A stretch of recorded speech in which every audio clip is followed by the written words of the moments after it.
peu, peu, peu. Nous avons 3 différentes manières d'écrire peu ici au tableau et on les prononce tous de la même manière. Mais regardons donc ensemble le premier peu. Vous voyez que le peu qui est là, il n'a pas de X ni T à la fin. Par contre, le second peu, il prend un X à la fin.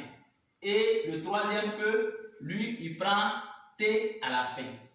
La question que tous nous nous posons, nous nous demandons donc à quel moment faut-il écrire le peu qui est là sans X ou T à la fin et à quel moment faut-il écrire X à la fin et à quel moment faut écrire le peu avec T à la fin. Oui, c'est bien cela que nous allons voir. Alors ici, le premier peu, nous allons travailler d'abord avec le premier peu. Il faut savoir que le premier peu, c'est un adjectif de quantité. Le premier peu, il exprime d'ici un adjectif de quantité. Soit, il mange peu. Si quelqu'un qui mange peu, ça veut dire qu'il ne mange pas beaucoup. Alors s'il ne mange pas beaucoup, on peut dire quoi? Il mange assez. Donc le peu va traduire la quantité de ce que l'on consomme, de ce que l'on fait en matière de travail. On va procéder par l'exercice pour dire sa fille mange peu. Comme celui-là, c'est un adjectif de quantité, mange peu. Donc on va dire que sa fille mange peu. On va écrire le premier peu. Sa fille mange peu.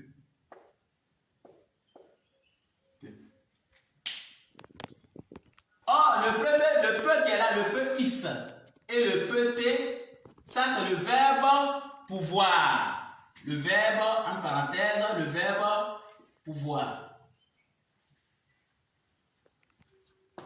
Ici, c'est le verbe pouvoir que vous voyez qui est conjugué ici. Ici, là où il a pris X, il est conjugué à la deuxième personne du singulier.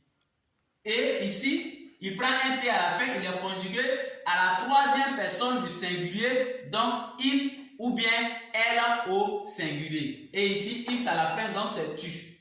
N'est-ce pas? Alors nous allons continuer également pour dire que tu peux m'attendre à la maison. Alors comme c'est tu, donc le peu que nous allons écrire, ça serait le peu avec X à la fin.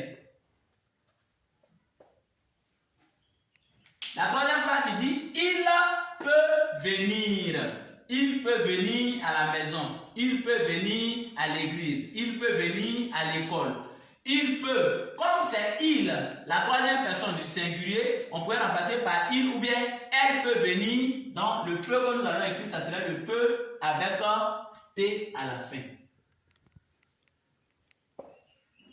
Vous voyez? Donc pour résumer, ce qu'il faut savoir, c'est que le peu sans X ou T à la fin s'écrit lorsqu'il s'agit d'une quantité. La personne mange peu, la personne mange assez. Donc le peu que nous allons utiliser ici, ça serait le peu, donc c'est un adjectif de quantité. Et ce peu avec X à la fin ou le peu avec T à la fin provient du verbe pouvoir. Donc ici c'est la conjugation du verbe pouvoir, au présent de l'indicatif bien sûr. Donc le verbe pouvoir, quand on le conjugue, il prend X quand il s'agit de la deuxième personne du singulier tu. À ce moment, le peu va prendre X. Mais il prend T quand il s'agit de la troisième personne du singulier il ou elle au singulier. Donc il prendra T. Merci et à très bientôt.